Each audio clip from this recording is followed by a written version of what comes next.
What's going on, everybody, and welcome back to Comic Breakdown. If you guys are new to the channel, do me a favor and hit that sub button, hit that notification bell, make sure you're not missing any of the awesome content that we have coming out. And with this video, we are jumping into Venom issue number 5. If you have not been keeping up with the Venom line, go ahead, check out the link in my description as well as the top of this video. It is going to get you completely caught up on everything that has been going on with Venom, Eddie Brock, Dylan Brock ever since the King in Black. And what we have seen so far is the majority of our story, the last 4 issues, they have really been focused on Dylan Brock and Venom, as we watch the two of them struggle to survive, trying not to get captured. Inevitably, Dylan and Venom, they have to bond together, with Eddie Brock unable to help because his body in this time, it had been destroyed. Sending him into the timeline, he winds up sometime in the future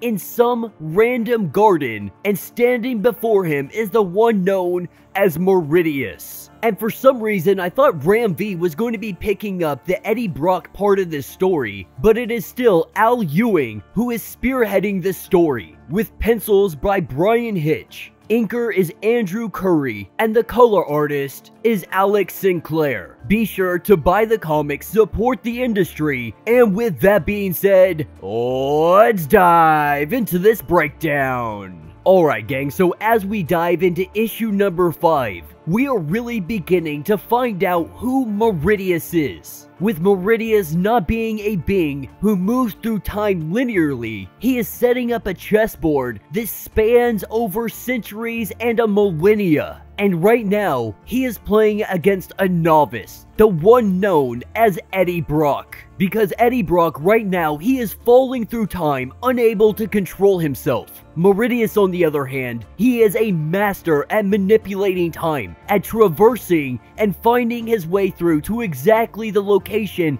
and time period he is looking for. It has taken him thousands of years to become who he must, but he now believes that he has the probability of winning whatever war is about to come. With Eddie Brock crawling out of that pool, what he crawls into is the garden, a creation of Meridius himself. This was his earliest and first move in this game that is about to happen, the game that is happening, and the game that has already happened. And as Eddie Brock begins to bring himself out of this oozy pool, Meridius cannot help but think to himself how pitiful and how ridiculous Eddie Brock is as some kind of opponent. Obviously, we're not privy to whatever information that Meridius does know, but for some reason he has had to prepare for thousands of years to face off with Eddie Brock and what will come in the near future. But at least for the time being, he is going to keep him close to the hip and make Eddie Brock believe that he is a mentor, a friend to him. And so as the two of them, they begin to walk through the Garden of Time, with Meridius giving him a grand tour of this place. And Meridius lets him know that with time and training underneath him, he will learn how to swim through time and figure out how to get back to Dylan Brock. And as Eddie looks around this place, what he notices is that the entire landscape, the entire garden, it is all symbiote. This is what the hive of the symbiote turns into in the future. Lying dormant, lying asleep, Meridius is able to manipulate it into any shape and form he chooses. And so he decided to form and design this garden using the hive of symbiotes. Eddie Brock quickly recognizing that if you have this kind of power, if you have this kind of ability, then that means that you must be like Null. You must be a King in Black. With Meridius letting him know that he is no Null, but he is a King in Black. But he's not the only one. As they continue walking, this is where we see more of the King in Blacks. Meeting 2 of them, we have Wild and Tyro, with Wild being one of the King in Blacks relatively soon after Eddie Brock's reign. Tyro coming from somewhat later on down the timeline. And as conversation goes on between all of the King in Blacks, what we are seeing is that Meridius, he definitely has some kind of power here, with Tyro being kind of sniveling, trying to suck up and bootlick Meridius at any opportunity he can get. But we have one more King in Black. That is Finnegan. He comes over rushing, trying to tell Eddie Brock something, unable to get it out because we see Bedlam, the symbiote that is kept more or less like a pet by Meridius, under his control, under his manipulation. And we see Bedlam, he grabs hold of Finnegan, and they begin to fight, with Eddie Brock unable to sit here, stand idly by, and watch this fight happen. He goes to break it up, only for him to end up one-on-one with Bedlam. As the two of them are fighting, Finnegan is cheering on Bedlam for Eddie Brock to die. And so Eddie, he's still trying to figure everything out. He doesn't understand what is going on. He doesn't understand why Finnegan is working against him. The truth is though, Finnegan, he seems to be just absolutely crazy. But while they were fighting, the conversation between Meridius and the other Kings in Black, Meridius hasn't said everything, because Meridius, he seems to be trapped in this place just as much as all of the other King in Blacks. A cage of his own making.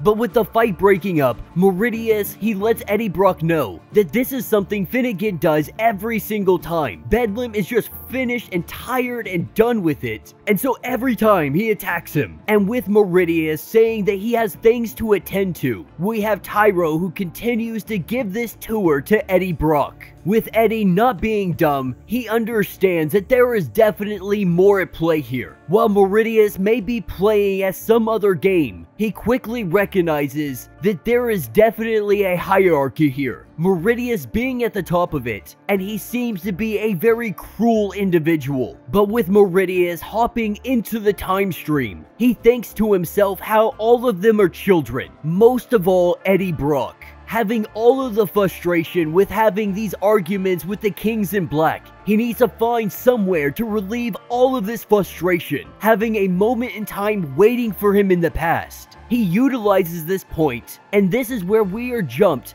to when Eddie Brock, he was attached to Venom, and he was going around helping people all across the universe, using the symbiotes as a force for good. One of the symbiotes that he had created, going by the name of Ringo. This symbiote had turned on them, it had red eyes, and he didn't understand who was doing this, trying to figure out who was pulling the strings. The truth is coming out, and it was Meridius. Because like Meridius had said, he has been planning this game, setting the stage for so many years at this point. This is where he planted one of the first seeds of doubt in his mind, giving him a small inclination about the doom that will come. This put Eddie Brock on the path that led him to the garden. With the King in Black War coming to its end, he had taken the opportunity to use some of the symbiote lying around, with Meridius taking this ooze and forming the shape of Eddie Brock. This is when he went to Dylan Brock and told him that he needs to go. Of course, we know Dylan, while he was up in his room, Meridius shaped as Eddie Brock downstairs. Eddie Brock calls on the phone to Dylan and says not to trust anybody, not even me. And so while Eddie Brock at the time of making that phone call, he had no idea about Meridius or what was to come. What Meridius is doing is setting the timeline, getting everything lined up, making sure that everything goes off without any hitch. What he does know is that Eddie Brock, he will escape the garden. Not sure if he comes back to this time. Not sure if it is him making that phone call. But for Meridius, this makes it interesting. It makes it fun. Because right now, he doesn't know if Eddie Brock is on the phone, or if it is in fact himself later on down the timeline, and this is something he just hasn't experienced yet. Is this him plotting, or is this Eddie Brock finding his escape and trying to save both Dylan and Venom? But with Dylan heading off and going to the motel where Eddie Brock will eventually die, Meridius has now made the first move.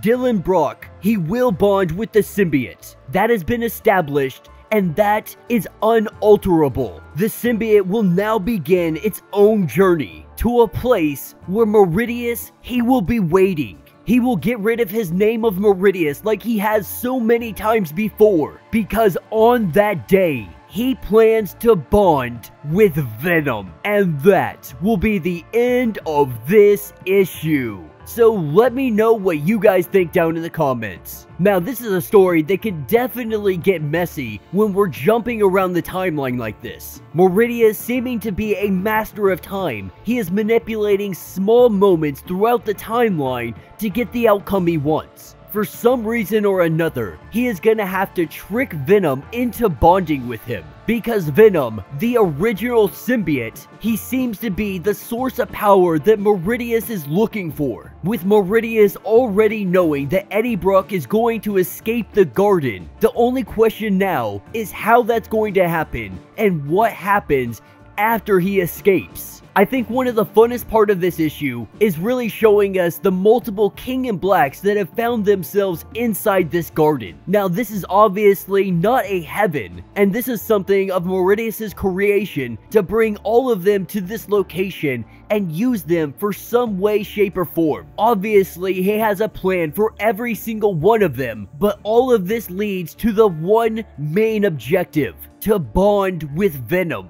I was a little bit disappointed that Ram V isn't picking up the line from here. I hope that he might get a chance to really get in there later on. Because Ram V, I keep saying it, he is my favorite writer that is either DC or Marvel right now. And that is because he writes stories that are just so dang good. But I'm definitely gonna give this line the opportunity to play out and see where Eddie Brock lands on the other side of this. Where we're gonna have Venom and where Dylan is going to be. Because this is a whole new landscape, with Eddie Brock essentially being the King in Black and being the supreme being for all symbiotes. It's really put Dylan in a very weird place, no longer having his father around, even less than he had before. With Eddie out in the universe, he is constantly away, but Venom really is trying to bond, not physically so much as emotionally. He's trying to connect with Dylan and remind him that while Eddie may be your father, Venom has been there every step of the way, raising you, helping you, and doing whatever he can to protect you. So while Venom may not be his father, he definitely sees himself as a father figure. And so it's very likely that Meridius is going to use this against Dylan, against Venom, and steal Venom away from him. And we just have to assume that once Venom has bonded to Meridius, that there will be no escaping it. And with Meridius being able to control so many different things, with him seeming so powerful, the question I have to ask